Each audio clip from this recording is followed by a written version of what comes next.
Good morning, good afternoon, good evening, or whatever time you are going to watch this video. I, Umesh Srivastava, heartily welcomes you in my class of Science and Technology. So before diving into the subject, I want to make it to you clear that in the way I am going to teach you Science and Technology will be bilingual, यानी जो भी मैं आपको पढ़ाने जाऊंगा वो दुभाषिया होगा। इसलिए ना तो इंग्लिश मीडियम के बच्चे को दिक्कत होगी, ना ही हिंदी माध्यम के बच्चे को दिक्कत होगी। And I am confident that both of you students will enjoy the subject very funnily. So how I am going to represent this subject before you is very interesting. First of all, I want to make it to you clear that what is the content of your syllabus and how you have to study science and technology. मतलब विज्ञान और प्रौद्योगिकी में सबसे पहले समझना ये बहुत जरूरी है आपके लिए कि पूरा कोर्स क्या है, उसके अंतर वस्तु क्या क्या हैं। और जब एक बार ये समझ जाएंगे तो आपको पता लगेगा कि किस प्रकार से प्रश्न पूछा जाता है। अब दूसरी बात मैं आपको और बता देता हूं इसके साथ में कि अब जो हमारी अप्रोच है वो अप्रोच क्या है। फर्स्ट अप्रोच हमारी फैक्चुअल, क्योंकि ज्यादातर जो न्यू कमर्स होते हैं उनको फैक्चुअल चीजें समझने में बहुत ज्यादा मजा आता है। उनको जो खास फैक्ट्स होते हैं उनको जानने में मजा आता है कि ऐसा कब हुआ था, ये कब हुआ था, ये चीज किसने बनाई थी, इसका जन्मदाता कौन है, और इट्स वेरी ऑलराइट। तो ऐसी जो अप्रोच होती है वो अप्रोच जो आपको फायदा करती है यूपीपीसीएस या में और यूपीएससी में प्री में आपको फायदा करती है। कहाँ करती है? प्री में। पहले आप बात समझ लीजिए। Then we'll rise to the next level. हम अगले चरण पर चढ़ेंगे और आपको लेकर के जाएंगे कंसेप्ट।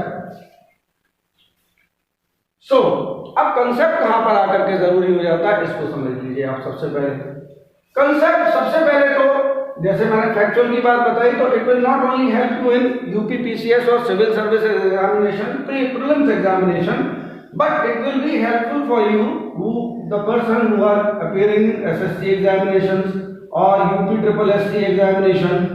जो बच्चे SSC में बैठते हैं, UPSSC में बैठते हैं और भी तमाम जो परीक्षाएं निकलती हैं अनगिनत, उन सब में बैठते हैं। ये फैक्ट्स बेस्ड जो आपकी नॉलेज होती है, this is called informative knowledge, सूचना आधारित जो ज्ञान है।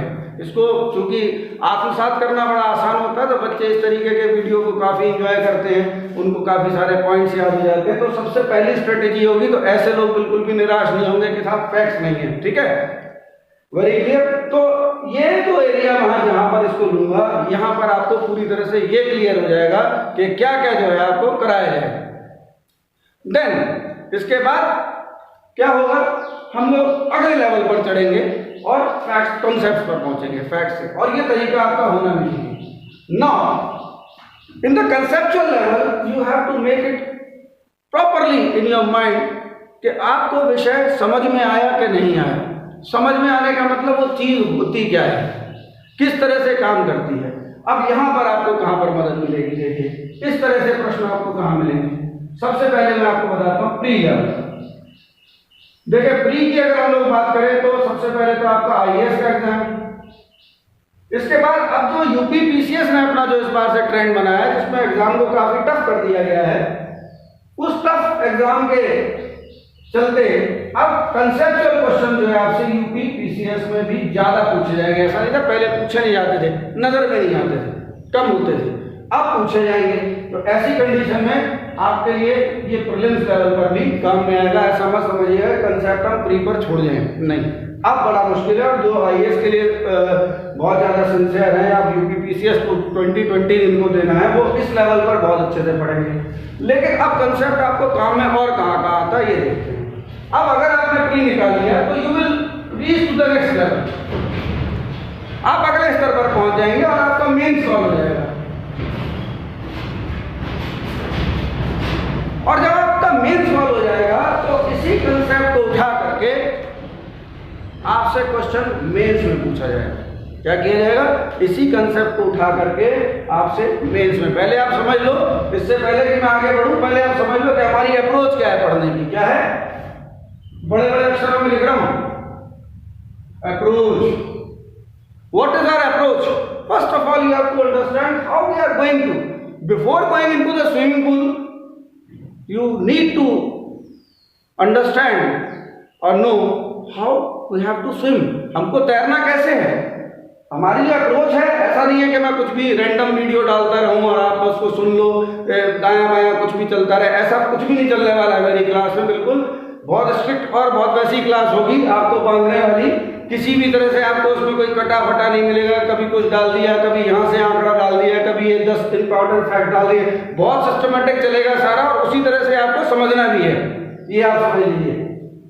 मेंस में जाकर के यही अप्रोच आपको बड़े क्वेश्चन के रूप में, यानी जो लिखित परीक्षा होती है उसके रूप में आपको ये लेकर के जाएगी।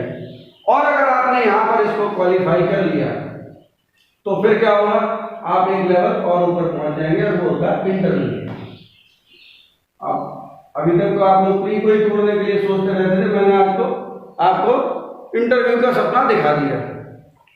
और सपना देख रही है तो यार छोटे छोटे क्यों देखते हो, बहुत बड़ा सपना देखो ना, बहुत बड़ा सपना देखोगे तो उसमें से छोटा सा भी पूरा हो जाएगा तो आपका काम बन जाएगा। जब सपना ही छोटा लेके चलोगे तो उसका छोटा जो कुछ मिलेगा वो कुछ भी नहीं होगा। तो मैंने आपको यहाँ इंटरव्यू तक पहुंचा दिया। बात क्या होगी, देखिए इंटरव्यू में जो क्वेश्चंस पूछे जाते हैं, लेटेस्ट ट्रेंड जो चल रहा होता है विज्ञान एवं प्रौद्योगिकी का, वहां से पक्का क्वेश्चन पूछा जाता है।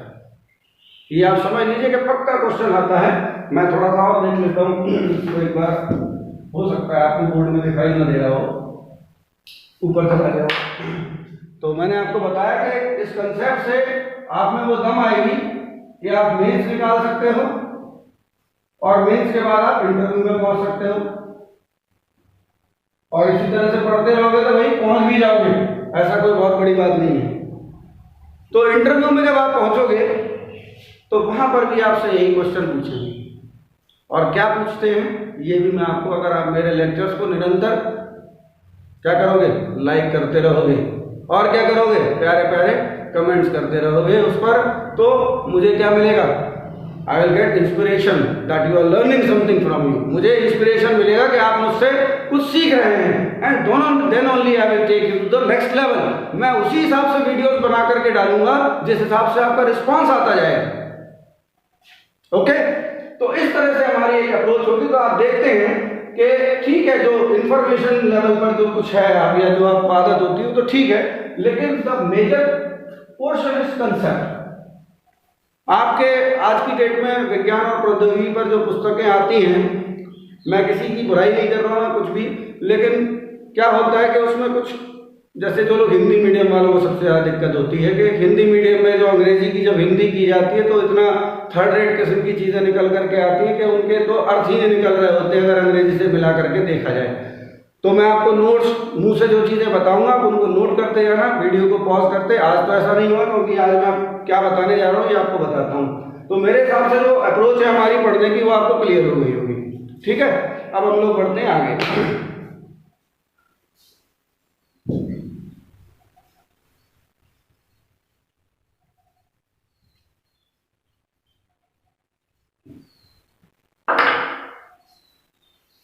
So now I am going to decode or blast।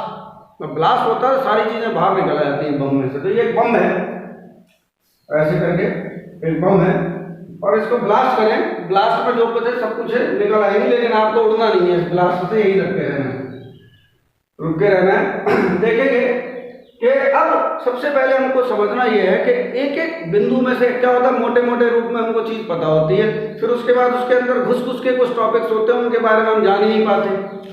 कई बार क्या होता है, करंट अफेयर्स का टॉपिक होता है हम ध्यान ही नहीं देते। तो मैं आज आपको बताऊंगा, लेकिन उससे पहले एक चीज और समझेंगे आज हम जो बड़ी प्यारी है, वो है हमारा विषय जिसको बोलते हैं साइंस एंड टेक्नोलॉजी। ठीक है, हिंदी करें तो मैं ये देता हूं विज्ञान और प्रौद्योगिकी। तब ये प्रश्न हो जाएगी आज का लेक्चर आप सुनने के बाद में। हिंदी में भी लिखा है, अंग्रेजी में भी लिखा है। Right, I have written it in English as well as in Hindi also, so there is no issue of language now. मेरे को लगता है कि आपको कमेंट दे दे के बताते चले जाओ भाई कि दोनों में कोई प्रॉब्लम तो नहीं होती जा रही। ढेर सारे कमेंट मारो, ढेर सारा लाइक मारो, जितने लोग देखते जाओ लाइक तो मारते जाओ, कंजूसी नहीं करो, नहीं फिर आगे अच्छा नहीं पढ़ाएंगे। हाँ देखो ध्यान से, ऐसी चीज लेके आए हैं जो कहीं मिलेगी भी नहीं आपको। चलो अब देखते हैं, अब देखो आगे। अब क्या चीज होती है कि इसको बहुत पहले, जब आज से कई 20 साल जब पहले पढ़ते थे तो साइंस कहा जाता था, जनरल साइंस कहा जाता था। फिर समय बदलता गया और इसका नाम बदल दिया, सूरत बदल दी और इसको कहने लगे science and technology. The face has been change. अब इस चेंज फेस का मतलब क्या, पहले आप समझ लो कि क्यों इसको साइंस एंड टेक्नोलॉजी कहते हैं हम लोग।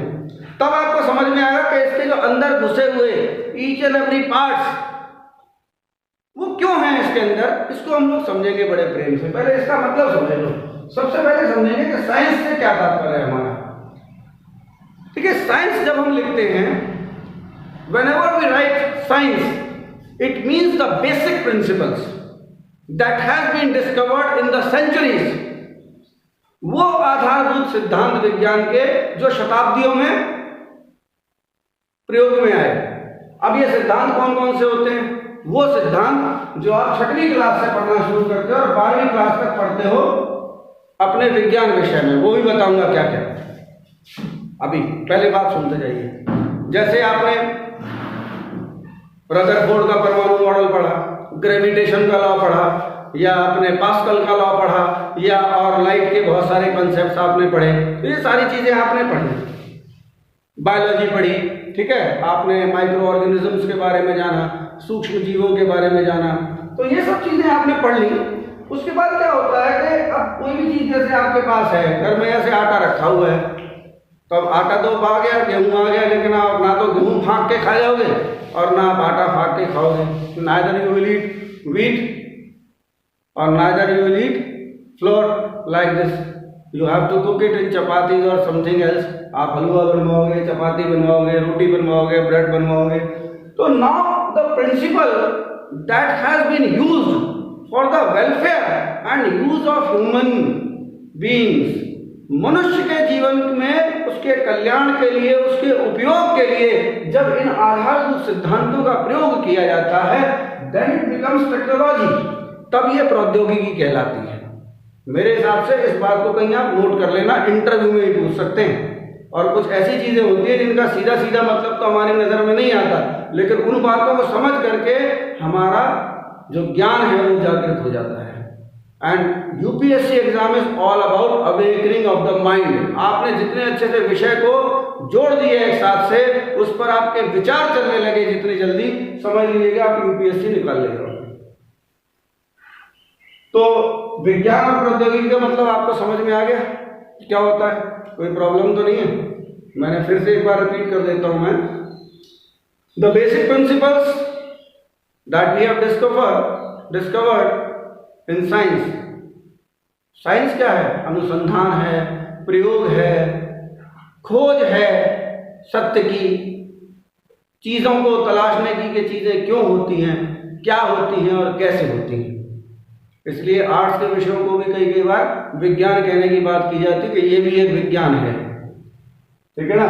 हाँ, इतिहास विज्ञान है, ये पूछते हैं। तो इसी तरीके से तो वो बेसिक प्रिंसिपल्स तो जो मैंने आपको समझाया, और उन जब सिद्धांतों का प्रयोग, when you use those principles in the welfare of human and use it in the welfare of human, हम अपने जीवन में जब उसका यूज करते हैं, जैसे मैं आपको एक बड़ा प्यारा उदाहरण 2-3 बताता हूँ, एक बताता हूँ मैं और समझ में आ जाएगा।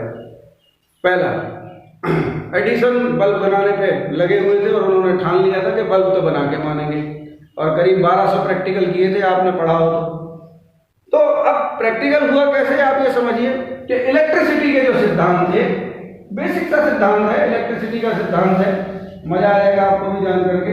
और वो ये कि विद्युत जब किसी चालक से गुजरती है तो उसमें ऊष्मा उत्पन्न होती है उसके प्रतिरोध के कारण, और ये ऊष्मा इतनी उत्पन्न होने लगे कि प्रकाश उत्पन्न करने लगे तो बल्ब बन गया। तो बेसिक सिद्धांत तो क्या था? इलेक्ट्रिसिटी का ही सिद्धांत था, लेकिन बन क्या गया उससे? बल्ब। क्या बना उससे? बल्ब। और देखते हैं एक उदाहरण से और समझ लीजिए। अब केमिस्ट्री आपने पढ़ी तो आपने रदरफोर्ड का परमाणु मॉडल देखा, फिर आपको पता लगा कि इलेक्ट्रॉन, प्रोटॉन, न्यूट्रॉन होते हैं और भी बहुत सारे इसके और पार्टिकल्स होते हैं, न्यूट्रिनो, पॉजिट्रॉन, ये सब भी होते हैं। अब ये तो सब चलता रहा, लेकिन आज की जो लेटेस्ट टेक्नोलॉजी है जिसको हम लोग बोलते हैं quantum computers,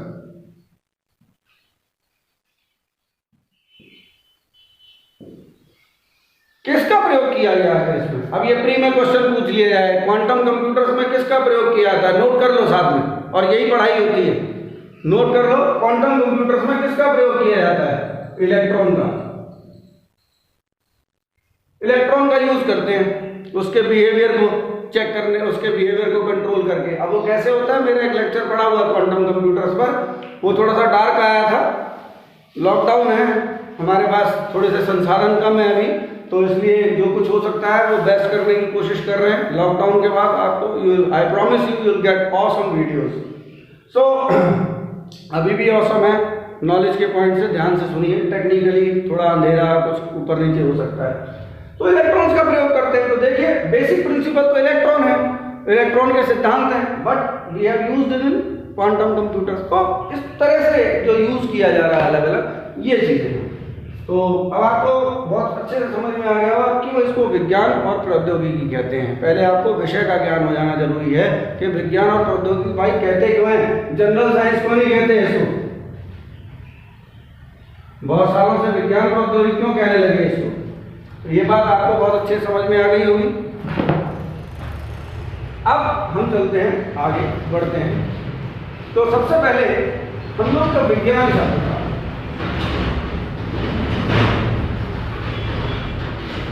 mean the word science.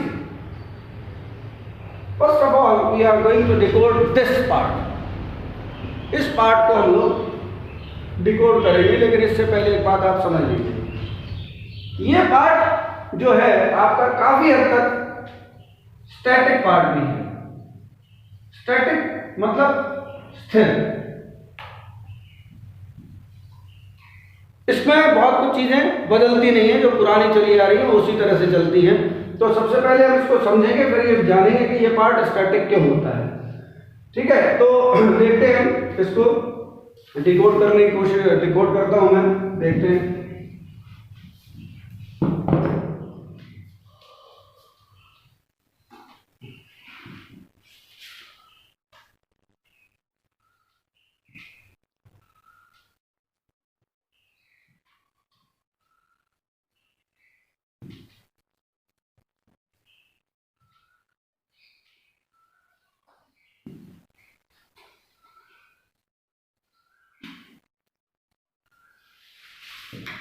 इस तरह से। तो सबसे पहले साइंस को ही डिकोड करेंगे, और साइंस में क्या क्या चीजें आएंगी। वैसे आप जानकार हैं तो आपको पता होगा इतना तो, लेकिन मेरा फर्ज बनता है कि क्योंकि शुरुआत से ही शुरू कर रहा हूँ, so it's my duty that you are के जो नए न्यू कमर्स भी हैं, that I should make it very clear to each and every one, कि किसी तरीके का कोई कंफ्यूजन ना आए। तो देखिए मोटे मोटे तौर पर जब हम विज्ञान की बात करते हैं, तो मैं इस क्रम में लिख रहा हूं जहां से क्वेश्चन ज्यादा पूछे जाते हैं। तो सबसे पहले हम लोग देखते हैं बायोलॉजी, यानी जीव विज्ञान।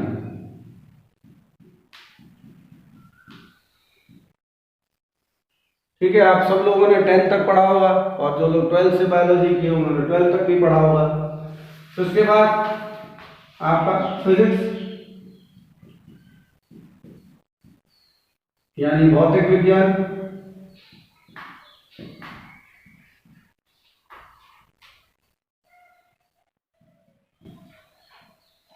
ये भी आपने 12th तक पढ़ा ही होगा। You must have read it in 12th till 12th also, and those who are doing BSc or BTech or something else, they are good still studying it। और इसके बाद देखिए केमिस्ट्री, मीन्स रसायन विज्ञान,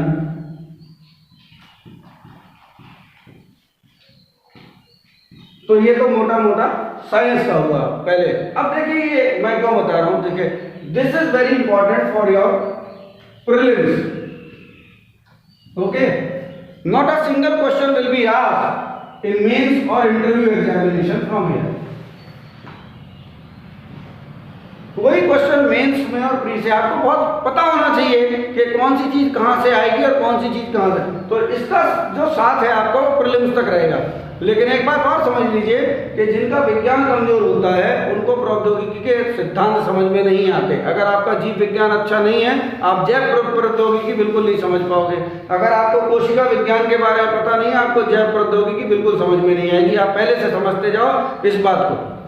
ये हवा हवाई वाली क्लास नहीं है बिल्कुल भी, आपको एक एक चीज बता रहा हूं। और उसके जो चैलेंजेस होते हैं, पॉइंट्स ले लेना, 10-20 रट लेना, वो बिल्कुल एक अलग विषय है। चीजों को समझ करके उतारता है जो व्यक्ति, मैंने आपको पहले ही बताया था, वो इंटरव्यू तक पहुंचता है और फाइनली सिलेक्ट होता है। तो मैंने आपको बता दिया कि इसका प्रीलिम्स से कोई प्रीलिम्स से लेना देना है, और प्लस आपकी जो छोटी परीक्षाएं आप जो भरते हो, जैसे एसएससी है, यूपी ट्रिपल एससी है, यहां से इसका लेना देना रहता है। और भी तो ये विज्ञान आपका साथ ही वहां तक है, लेकिन इसमें जो नॉलेज छुपी होती है वही आपको नेक्स्ट लेवल पर लेकर के जाती है, और वो होती है प्रौद्योगिकी। तो प्रौद्योगिकी को समझने के लिए, अब जैसे आपको फिजिक्स नहीं पता तो बहुत सारी चीजें आपको जो है आपको सुपर कंडक्टिविटी की समझ में नहीं आएंगी, अर्धचालकों की समझ में नहीं आएंगी, बहुत सारे उनके नेचर्स आपको समझ में नहीं आएंगे, और क्वेश्चन घुस के पूछे जाते हैं। आप क्वेश्चन पेपर उठा करके देखिएगा, नहीं तो मैं तो कराऊंगा ही। अब बायोलॉजी को हम जो तोड़ेंगे, नॉर्मली जो लोग तोड़ते हैं वो कुछ अलग तरह से तोड़ते हैं, लेकिन मैं आपको वैसे ही तोड़ के बता देता हूं। देखिए जूलॉजी यानी जंतु विज्ञान,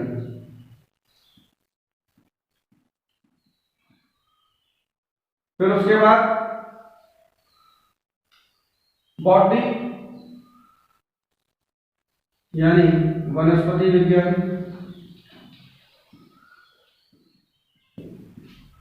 और मैं जानबूझ करके इसको थोड़ा सा एक सेक्शन आगे बढ़ा रहा हूं, और वो बढ़ा रहा हूं पर्यावरण, यहीं पर एनवायरमेंट। क्यों बढ़ा रहा हूं ये भी मैं आपको बताता हूं। अब देखिए जूलॉजी बॉटनी तो स्टैटिक है, जैसे मैंने आपको बताया था कि ये बहुत स्टैटिक पोर्शन है, जैसा पढ़ाया जा रहा है, क्योंकि सिद्धांत बहुत पुराने हैं। आप जो साइंस अपनी क्लास में पढ़ते हैं वो लगभग 50 साल पुरानी तक साइंस है, चली आ रही है। कब से? केपलर के जमाने से, न्यूटन के जमाने से, 1600 से 400 साल पुरानी साइंस आप पढ़ते हो। और आते आते अभी जो पढ़ते हो आप अपनी किताब में, जो भी कुछ ऐड किया गया है वो 50 साल पुराना है, और 1970s के आएगा। अभी अपडेशन बुक्स में ठीक से नहीं हो पाया है, ठीक है ना। आता है तो एक दो टॉपिक उसमें जोड़ देते हैं, जैसे फाइबर ऑप्टिक्स है तो एक जोड़ दिया, लाइट में टॉपिक जोड़ दिया फाइबर ऑप्टिक्स, ठीक है।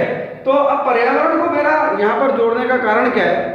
देखिए पर्यावरण के जो मूलभूत सिद्धांत है यानी स्टैटिक पोर्शन है वो हम यहीं से पढ़ते हैं। और अगर आपको ये चीज नहीं समझ में आती तो पर्यावरण का एक और रूप है, वो है dynamic. Dynamic means which is continuously changing, which is continuously changing its form.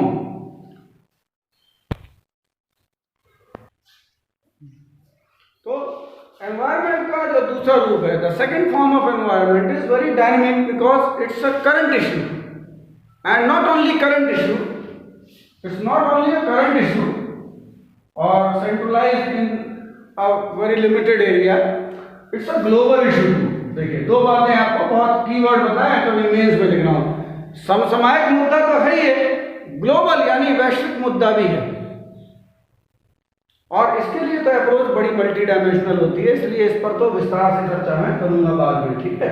अभी नहीं कर रहा हूं मैं, सिर्फ अभी मैंने आपको इंट्रोडक्शन बताया है, वो मैंने आपको बता दिया कि कैसे कैसे मैंने। तो यहाँ पर इसका स्टैटिक पोर्शन है, ठीक है। तो स्टैटिक पोर्शन में थोड़ा बहुत अगर आप पढ़ते होंगे, और ऐसे भी लोग होंगे जिन्होंने काफी भी पढ़ा होगा, भाई मैं नहीं कहता कि कम पढ़ने वाले लोग हैं, सारे लोग अच्छे हैं।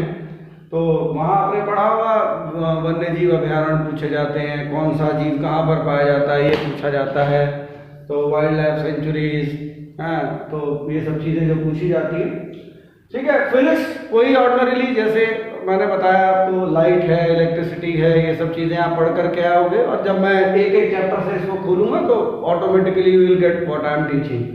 So there is no further explanation of such things. I think that you are well acquainted with these things. So next is chemistry. So I think that you are well acquainted with this subject also. So at least you must have read it at the level of 10th class. So there is no need to further explain this part now. So science is completed. Science को मैंने बहुत अच्छे से आपको decode कर दिया. So now it's the turn of to decode technology. अब हम तकनीकी का पिया पाजा करते हैं. ठीक है, बात आपको समझ में आ गई ना? आ गई तो लाइक भी करो.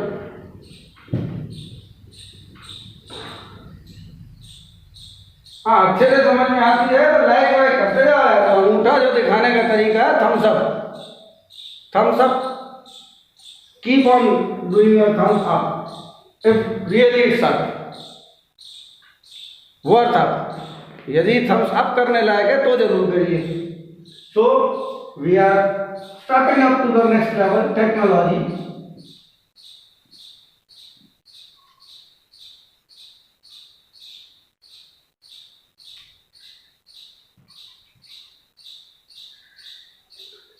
तो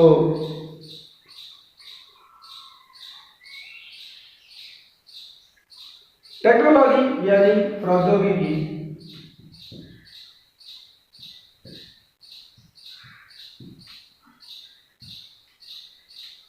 इसको हम लोग समझेंगे कि इसमें आपके सिलेबस में क्या क्या है. और जब आप इसको पता लगेगा आपको कि इसमें क्या क्या है तो आपको पता लगेगा कोई चीज़ क्यों पूछी जाती है. तो अब हम बारी बारी से इस पर चर्चा करना शुरू करेंगे और मैं ये भी बताऊंगा कि ये किस किस तरह से आपके लिए हेल्पफुल होने वाली है. तो सबसे पहले आ जाते हैं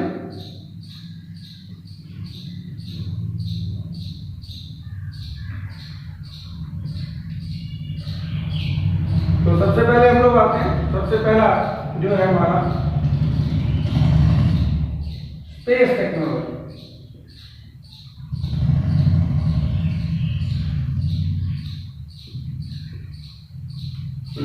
यानी अंतरिक्ष प्रौद्योगिकी. आप इसको नोट करते जाइए please. Note it down whatever your medium is of study. If you are in English medium write it down in English. और यदि आप हिंदी मीडियम के हैं आप हिंदी मीडियम में अपना सबसे पहले लिखते जाइए. अब सबसे पहले अंतरिक्ष प्रौद्योगिकी पर चर्चा करते हैं. मैंने क्यों इसको नंबर 1 दिया है ये भी मैं आपको बताता हूं. Because space technology is the heart of the technology of India. ये वो तकनीक है जिसके कारण मनुष्य ने अपना नाम पूरे विश्व में किया है. This is the technology which has created India's name in all over the world. ठीक है ना? There are only 6 countries in all over the world which are so efficient in space technology. तो आप बराबर पढ़ते रहते होंगे कि ISRO has launched 30 satellites or something or PSLV, GSLV. Whenever you study this, अब ये कहाँ पर आपको मदद करेगा ये भी समझ लीजिए.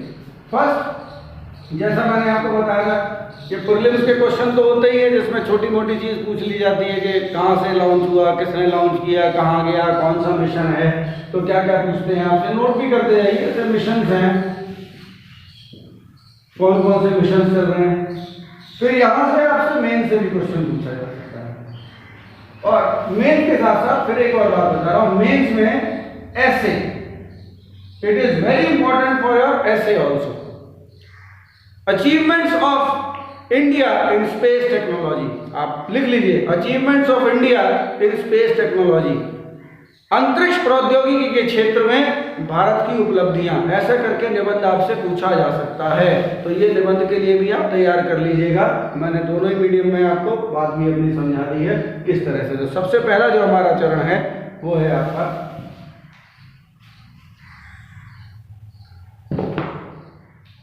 सेकंड, जो बहुत इंपॉर्टेंट है, जिसने इंडिया को ऊंचाइयां दी हैं, which has given the height to India, Indian technology also, that is communication communication and information technology.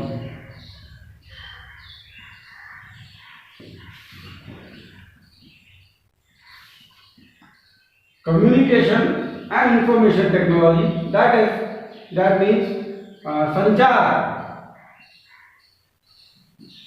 एवं सूचना प्रौद्योगिकी। संचार एवं सूचना प्रौद्योगिकी बहुत महत्वपूर्ण है। इससे निरंतर प्रश्न पूछे जा रहे हैं और पूछे जाते रहेंगे। कहाँ पर देखिए, अब फिर बताता हूँ। सबसे पहले तो आपका पहले चरण आता है प्री, या फिर आपके वो छोटे वाले परीक्षाएं एसएससी और यूपी ट्रिपल एससी टाइप की जो परीक्षाएं होती हैं वो, वहां पर जो प्रश्न पूछा जाता है वो कंप्यूटर के बेसिक से ही पूछा जाता है। तो कंप्यूटर इसमें ऑलरेडी आता है, यही कंप्यूटर को भी कहते हैं। उसका नाम बदल दिया, सूरत बदल दी है। वो कैमरा है जो सूरत बदल देता है, ऐसे वाले जो होते हैं ना जो आपको और अच्छा करके दिखाते हैं, नए नए कैमरा है। उसी तरह से तो ये जो नाम है ये इसको और बड़ा अच्छा करके दिखा रहा है। तो उसमें कंप्यूटर शामिल है। पहले जब ऐड किया था तो कंप्यूटर्स लिख करके आता था, कंप्यूटर्स भी लिख के आता, कम्युनिकेशन इंफॉर्मेशन टेक्नोलॉजी लिख करके आता है। सो कंप्यूटर जो है वो इसमें है। तो ऐसा नहीं है, आपसे छोटी मोटी चीज़ भी परीक्षा में पूछ सकते हैं जो कंप्यूटर से रिलेटेड है, पुरानी है, आज वो चीज़ नहीं होती, पुरानी भी पूछ सकते हैं। बेसिक जो कंप्यूटर्स के हैं वो भी पूछ सकते हैं। कहाँ पर? इस लेवल पर। लेकिन when you reach to the level of mains and interview, the latest trends and technologies will be asked. जो नए ट्रेंड्स हैं, जो लेटेस्ट तकनीक है, प्रौद्योगिकी है, उसके बारे में आपसे पूछा जाएगा। ठीक है, तो आपने कुछ प्रौद्योगिकी के बारे में पढ़ा होगा, जैसे वाईफाई है, ठीक है ना, 5G आने वाला है, ठीक है, इस तरीके की चीज़ें। तो ये सब चीज़ें आपसे पूछी जा सकती हैं और पहले बहुत सारी पूछी जा चुकी हैं। जब डिटेल में हम लोग इसमें जाएंगे तो आपको बताऊंगा। Next one is biotechnology.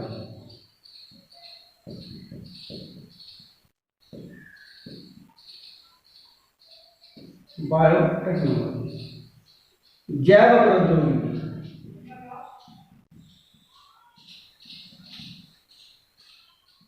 जैव प्रौद्योगिकी, it is very important and regularly the question has been asked in every level of the examination. हर चरण पर इससे प्रश्न पूछा जा रहा है अलग अलग तरीके से। और जैव प्रौद्योगिकी का जो क्षेत्र है, the area of biotechnology is very vast because it is used in diseases also, it is used in the part of your agriculture also, or many different your food processing also, in different areas it is used. Or whenever we will talk about it, we will discuss it in very detail. So there is no problem, no need to worry about all that. Just I am decoding, I am unleashing the syllabus before you. जब आपके सामने एक पूरा उजागर हो जाएगा syllabus तो आपको पता लगता जाएगा कहाँ से मैं क्या क्या चीज़ देखूं। इसके बाद इस समय बड़ा जो चर्चा का क्षेत्र है वो बहुत ही ज़्यादा है। इसको आप बिल्कुल कहीं जो है ना, क्या नाम से, बिल्कुल अपने दीवार पर कहीं लिख लो, ये बिल्कुल इस बार आने वाला है और आता रहेगा। That is artificial intelligence. So why I am talking about artificial intelligence. Artificial intelligence, artificial intelligence यानी कृत्रिम, वैसे इसको आर्टिफिशियल इंटेलिजेंस ही बोल रहे हैं और आप चाहो तो आर्टिफिशियल इंटेलिजेंस देवनागरी लिपि में लिख सकते हो। You can write it down like this also. Artificial, Hindi वाले जो कह रहा हूँ, हिंदी मीडियम के लिए इस तरह से आप लिख सकते हो। इसको कृत्रिम बुद्धिमत्ता बोलते हैं इसको वैसे, लेकिन better is to talk in the same language. आप स्क्रिप्ट बदल दीजिए हिंदी की और उसी तरह से लिखिए। Now this topic is very important for your prelims, any other exams, mains and also essay. ठीक है, मेंस में भी जो थर्ड पेपर है उसके लिए तो इंपॉर्टेंट है ही है आपके थर्ड पेपर के लिए। Then it is also important for your essay, also very important for your essay. मजा आ रहा है कि नहीं आ रहा कि बीच में बोर हो गए? It is very important for your essay and it is very important for your interview also. आपसे पूछा जा सकता है कि आर्टिफिशियल इंटेलिजेंस आने के बाद दुनिया कैसी हो जाएगी। And I am telling you 2050 तक आते आते the world will be change completely, एक नई दुनिया में होंगे हम, और that is because of artificial intelligence. So before the advent of artificial intelligence in our world, we have to be prepared for it also, because it will give you many benefits, but it will give you also many challenges, just like industrial revolution.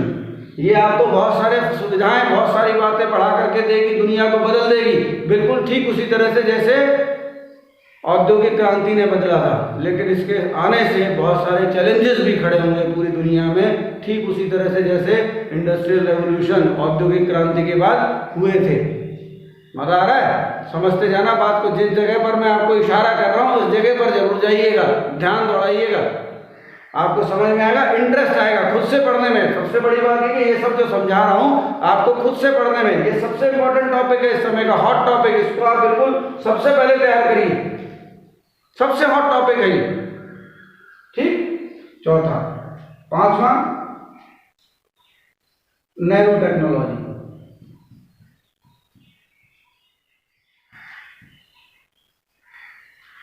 इसको nano प्रौद्योगिकी कहते हैं हिंदी में. So there is no need to write it down in Hindi also. Nano प्रौद्योगिकी लिख सकते हैं हिंदी में. और साइंटिफिक टर्म्स को आप जितना ज़्यादा भाई ऐसा हिंदी में लिखोगे, उसको वर्णमाला जो उसकी होगी, स्क्रिप्ट जो होगी वो देवनागरी होगी, लेकिन आप उसको अंग्रेजी में लिखोगे तो ज़्यादा आपको फायदा होगा. तो ये बहुत इंपॉर्टेंट है. ठीक है. अब मैं इसको मिटाता हूँ और आगे बढ़ता हूँ इसमें. आप उसी जगह पर आगे कंटिन्यू कर लीजिएगा स्टार्ट को, नीचे बढ़ाते जाइए. मेरे पास तो बोर्ड खत्म हो गया भाई. So you keep on writing it down completely in your same page, or you go on the next page and write it down there. You see the board has its own limits actually. So now then important thing every year and has been specifically written in the syllabus, robotics. Hindi में भी इसको robotics ही लिखेंगे. ठीक है. Robotics. अच्छा ध्यान रखिएगा, मैं आगे आपको लेक्चर दूंगा. Many people are confuse with the robotics and artificial is the same way. No, artificial और रोबोटिक्स एक चीज नहीं है. रोबोटिक्स उसका एक पहलू हो सकता है कि रोबोटिक्स पे एक आर्टिफिशियल इंटेलिजेंस काम करती है, बट आर्टिफिशियल इंटेलिजेंस आपके चारों तरफ है. अब ये कैसे है? जिस दिन आर्टिफिशियल इंटेलिजेंस का वीडियो आएगा आपको मजा आ जाएगा. अभी सिर्फ हम लोग सिलेबस को अनलीश करते जा रहे हैं. We are unleashing the syllabus simply, nothing else. Then I do not remember what is the number of this. You just continue to write down the number. I forgot either it is 6 or 7. So robotics is the next. If it is 7, then I am writing it 7 or whatever number you put it down there. Robotics के बाद important topic after robotics is sorry, nuclear science or technology. Nuclear technology, tech. I am writing simply tech. कह सकते हैं नाभिकीय प्रौद्योगिकी.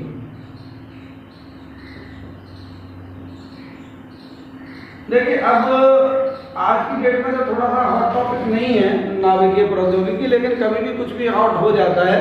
It is not very hot topic these days, but it can become any time. So you have to know the fundamentals also about the, but it is very important for your prelims examination. कभी भी पूछा जा सकता है question यहाँ से उठा करके. ठीक है. तो be prepared for all that. This is the next topic. Now, next topic is that इतना ज़्यादा अनलिश कोई नहीं करेगा. इतने सारे एक टॉपिक जो मैं आपको खींच के बता रहा हूँ, कहीं से भी क्वेश्चन आ जाता है. They can ask question from anywhere. अभी जो एग्जाम हुआ था सिविल सर्विसेज का, उसमें अराउंड अबाउट 20 के क्वेश्चन पूछे थे साइंस से. Then very important topic defence tech. I am writing it simply tech in short, यानी कि रक्षा.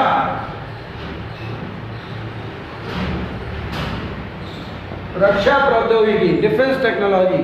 सो in defence technology, if you are newcomer, I am telling you, if you are preparing for a long time, then you will know that different kinds of missiles, different kinds of guns, different types of defense technology that we are using, all are asked in this topic. ये जो रक्षा प्रौद्योगिकी के अंदर हमारी जो missiles हैं अलग अलग तरीके की जो गन्स हैं, तोप हैं, ये जो सब बनती हैं, ये सब इसी के अंदर अगर पूछी जाती हैं तो ये आपका एक टॉपिक यहाँ पर इम्पोर्टेंट हो गया है. अब देखते हैं इसके बाद 8 के बाद 9 टॉपिक देखते हैं हम. 9 टॉपिक जो है आपका बहुत इंपॉर्टेंट है. It has been very clear. Laser,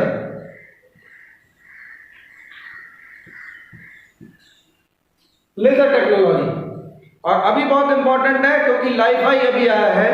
wifi के बाद लाइफाई आया है और लाइफाई से क्वेश्चन पूछा जा चुका है परीक्षा में प्रीलिम्स लेवल पर. So you should be very prepare with this also. It can be asked in your mains examination also. ठीक है, मेंस तक ही पूछा जाएगा. इंटरव्यू तक जाए तो जाए, तो मुझे नहीं लगता, लेकिन हाँ यहाँ तक तो ये बराबर पूछा जा रहा है, पूछा जाता रहेगा. आगे जाकर के इसको छोटी जगह पर भी पूछा जा सकता है. इसके बाद फिर आपका और बताता हूँ मैं आपको 10th टॉपिक है photonics. This is very new to you. Photonics, photon प्रौद्योगिकी या फोटोनिकी. अब ये फोटोनिकी होती क्या है, फोटोन्स क्या होते हैं? Do you know what are photons?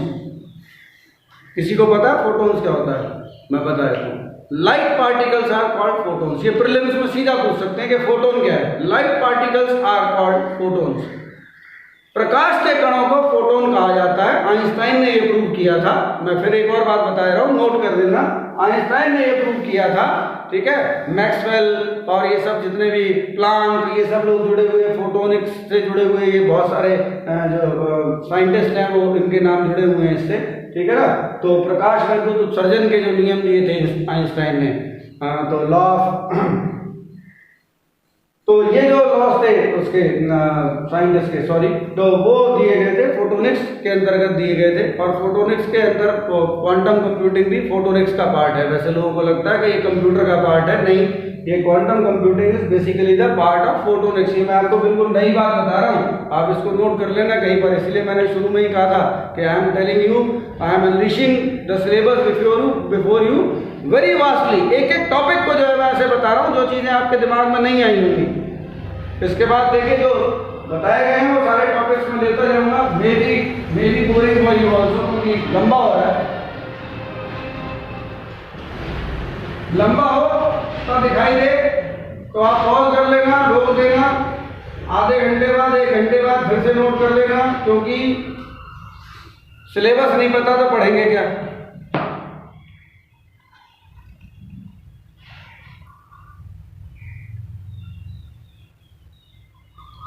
इसके बाद बहुत इंपॉर्टेंट है आपके 11 topic, cryogenics.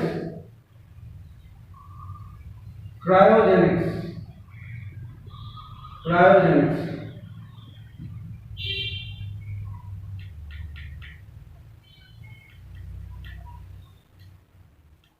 Cryogenics, very important topic and it has been described in your syllabus also. ये आपके सिलेबस में बताया हुआ है स्पेसिफिकली, इसलिए देख लीजिएगा इसको. और काफी पहले से चला आ रहा है, इसलिए भी इंपॉर्टेंट है. इसके बाद आपका इंपॉर्टेंट टॉपिक है non conventional techniques of energy. Non conventional, conventional energy, गैर पारंपरिक ऊर्जा के स्रोत. ये बहुत इंपॉर्टेंट है. यहाँ से क्वेश्चन पूछा जाता है, जैसे हाइड्रोजन एनर्जी के बारे में पूछते हैं, सोलर एनर्जी के बारे में, सोलर सेल के बारे में, they talk about solar cell. So whatever the non conventional sources of energy they ask about it, the challenges behind. क्योंकि देखो इंपॉर्टेंट क्या है कि to reduce the carbon emission in the environment, to mitigate with the global warming. Hindi में बता देता हूँ, वैश्विक तापन से लड़ने के लिए भारत की जो प्रतिबद्धता है, the commitment of India is to reduce carbon emission, carbon का उत्सर्जन कम करना है, and for this we have committed to produce more and more energy from non conventional energy resources just like solar energy. Getting my point और not? So this is very important. इस बार जो अभी कोप सम्मेलन हुआ था वहां प्रकाश जावड़ेकर ने कमिटमेंट किया है वहां पर जाकर के, इसको मैं बताऊंगा डिटेल में बाद में। सो this is very important. Now next, agriculture technology. भाई कोई नई फसल आ जाती है, एग्रीकल्चर कृषि प्रौद्योगिकी। अब ये कृषि प्रौद्योगिकी दो तरह से आ जाती है। थर्ड पेपर में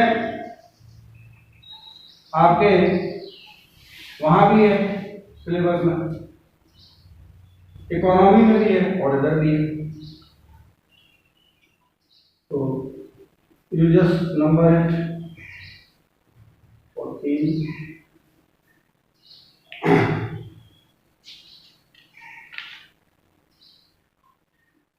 and with the topic which has been described in your syllabus is superconductivity.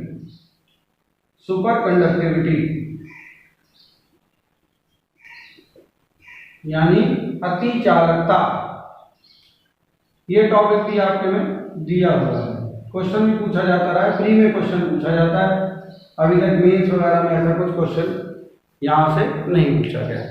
So dear friends, this was all our lecture on unleashing the topic of your syllabus, science and technology. I hope you have enjoyed it a lot. So I request you again and again to like and comment, please and please, so that I will get inspired and bring a very awesome video for you next time. Till then, goodbye.